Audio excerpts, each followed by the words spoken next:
a self-preservation society. What is next? So what we'll do is we'll go and put the rear lights on. Okay. We'll get them in. They are very simple. Yep. And then we'll do the bumpers.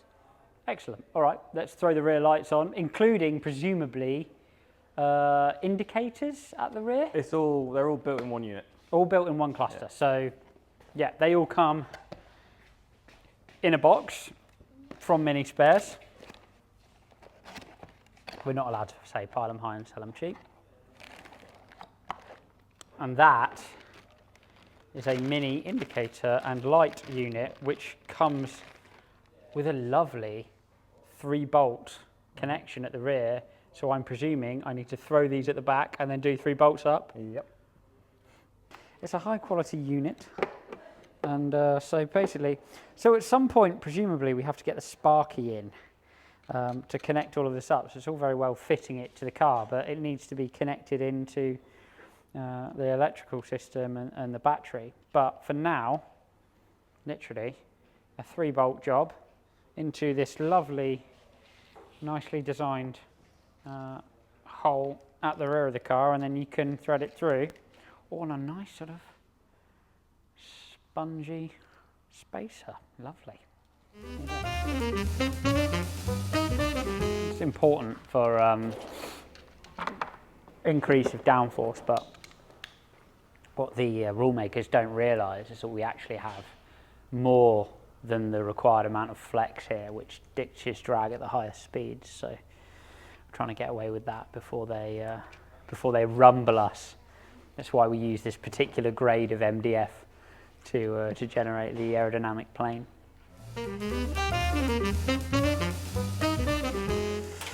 Here we go then. Wires through the hole. Now this took a little bit of gentle persuasion before. Okay, that's interesting. And sorted. So, washer spreads load of nut. Grippy washer. Make sure that it doesn't wriggle free. And then nut goes on the back, 3 of those. And we have, pending electricity, rear lights on the Mini. So this is your so your front and rear bumper of a Mark 1 Mini are the same. Of all Minis bar clubbers. All Minis bar clubbers are the same piece of metal. Yes. Okay, that's good. Big stock of those then, presumably. There is a big stock of them. Yeah. These ones are stainless steel, so they should last a long time. Yeah, stainless steel. Last a long time, although potentially a bit heavy. Do you ever have people make them out of fiberglass? And some people do make them out of fiberglass. Some people make them out of carbon. Yeah. I think carbon. Yeah, I've seen carbon ones. I think they look nice. Mr. Steve, take it too seriously, maybe. Yeah, maybe. Yeah. I mean, I couldn't confirm or deny whether the Mustang ones were made out of stainless steel or not. So, okay, what is a corner bar and the other thing you said? So this is an overrider. So that's an over. Oh, okay. Yeah, and it sure. literally goes rides over. Yep, like understood. That. All seen those. Yeah, so it sits on the top. And a corner bar. A corner bar is one of these, and it literally goes on the corner, and it joins like the corner of the bumper to the overrider. Oh, I see. Oh, like that. Like that, and then that's like that. You join us as I've been let loose with a Stanley knife. There we go. Sorted. Yep. Okay, cool. And this is the part where we slip that on and check if it fits. Yep. And then you have to make another one. So that goes over there like that. Goes all the way. Round, round, like that. That's not perfect. I did a thing. I've done it. If you line that up to the bottom there, oh, I've got it threaded like a boss.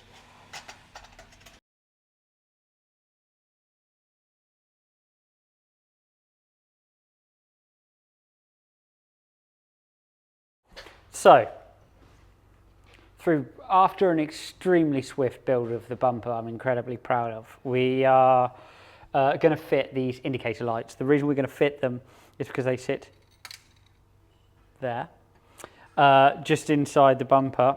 And so unless you put the indicator lights on first, then you can't get them on after you've got the bumper on. So we're going to do that now. And I'm going to just gently put that back in there so it doesn't fall out again. Perfect. So how are we going to set about that, Alex? Well, like most of these things, they only fit one way, Okay. and they go in this hole here. Yep. And there are many different ways of fitting them, but the easiest way I find is you get a screw, and then you get what's called a J-nut, and which sits up behind it, and you just screw them in.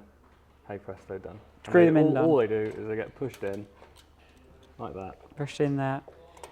And then you'll see there's these little cutouts. Yeah. They just one goes in, next one goes in. So back here, you should be able to see. Yeah. I So think you might be able to see. where the screws have gone through, yeah? Yeah. So I can So just you put it the flat side. put it over the top like Yeah. that. And then These can be fiddly because the way you're holding it. There's not really an easy way to do it unless two people do it. can't get any friction on the, ow.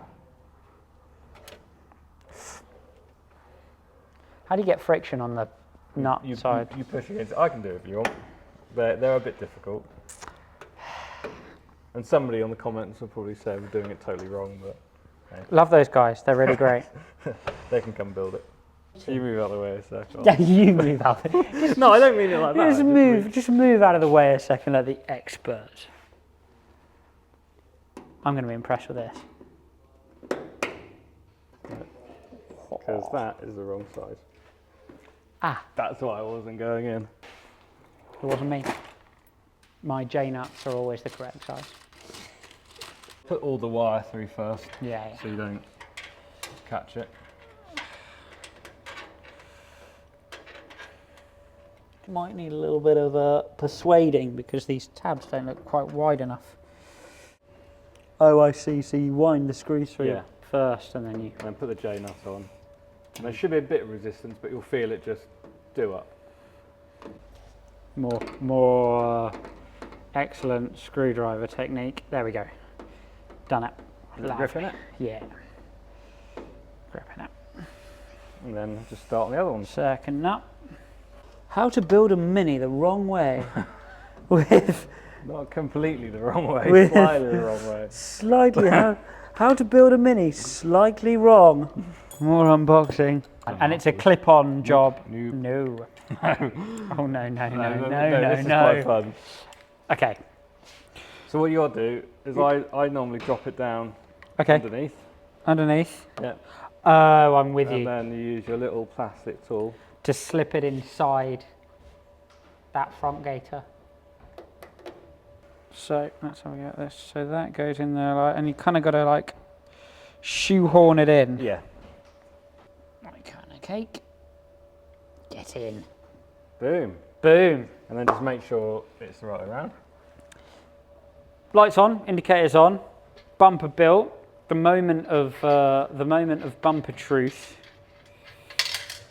if you like. Front bumper now going to go on over the top of the indicators, and yeah, it's going to change the complexion of the vehicle, I would imagine. Yep. Let's bang her on. 3-bolt job Yep. across the front. Anything else to fit apart from that? No, that's it. They just drop That's it. straight on in the holes. Straight on in the holes over the front, and I'm. It looks like I'm on my own. Am I? No. Now I've got one. So what you want to do is you want to tilt it slightly and get that middle one. Yeah. in, and then tilt it down. And get it stick on the it side over. ones. That's not far off. Couple of attempts. Yeah. We're Alpine, not Red Bull at the moment. Lovely. Look at that. Look at that. The whole front end, and from looking like, first we had complete shell, then we had one-eyed monster. Now it starts to look like a car, and doesn't it look better?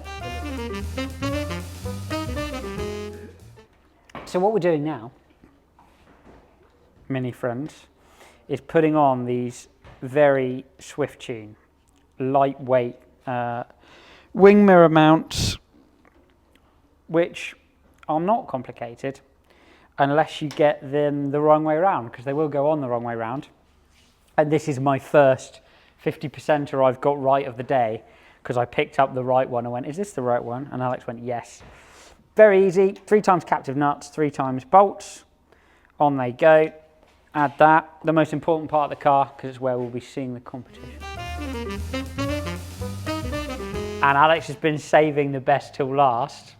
The chrome trim. The chrome trim, which apparently, if you have built a Mini in the past, apparently you see this in your dreams, and it haunts you, and you wake up in a fit of sweat due to the chrome trim. So, can you explain to me what I need to do with this?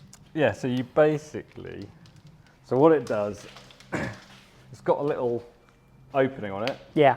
And that follows this line. Which doesn't look hard, in theory. So this bit's easy. The other arch is easy.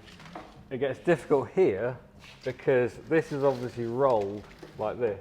So you've got to fight the roll without crimping it, because if you crimp it, you have to cut that bit off and start again, because you can't get you can't actually get the crimp out of it. No. So this is a one-hit wonder. So once I've bent that in that direction, finito. And then what's quite handy to do with this bit in a minute is you want to, because I'll hold this bit. If you now start to pull it straight further than you think you're going to need it. I'm trying not to twist it round for a sec. So this is why it's quite difficult, because you're now fighting the material. Fighting the snake. Right, so that's got a twist in it. Yep. Right. So what you want to do is start twisting it like this. Yeah. So I've got it up here, and then you want to start pulling it and almost connect it on. Yeah, you want to do it in little bits at a time. But obviously the fact it tries to roll itself over doesn't make it easier. Start pushing it. Oh my God, I'm a genius. No. Oh, no, I'm not a genius. We'll see, we'll see. Any good? Yeah, keep going. Keep going? Yeah. Did I just ruin it? We'll see. Oh, no. Yeah, keep going. To be fair, this isn't actually going that bad. It's fighting me this Music to my ears. Right, keep going.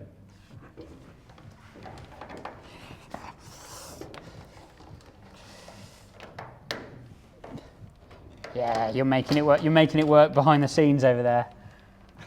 Something like that. Are we just about to do this first time? Yeah, maybe. We've got to do the same curve coming up, which is a harder curve. Oh wow, okay, yeah, no, hold on. We've got to do the reverse curve. Yeah.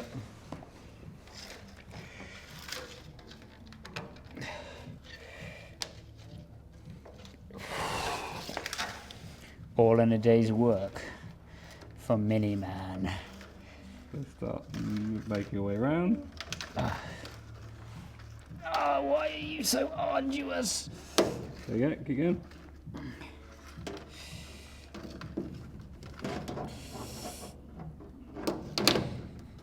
Keep going. I cannot. Is that notch supposed to be bigger? We can make it bigger. And this is I can't believe this is one piece. After everything else clips on. Does that go all the way under the front? No. No, that's it. We get a pair of pliers and we cut it off.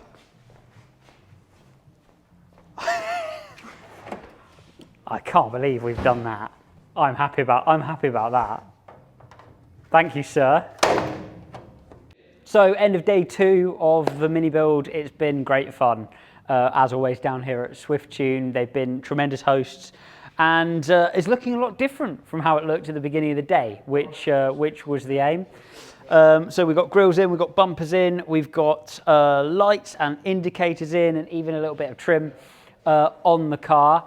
That'll be the last day of assembly I'll do on the car. I'm more than happy to admit I will properly part-time it now, completely bunk off and go and do some racing and some commentating around the world. I'll be coming back to the build when it's time to put the engine in and have first fire up. I will leave, though, time-lapse cameras running here so we can capture the rest of all the great work that they're doing putting this car together, and we'll be back to hear it run in just a few weeks' time. So very excited about that. Until now, it's bye to the green Mini and back off up the road.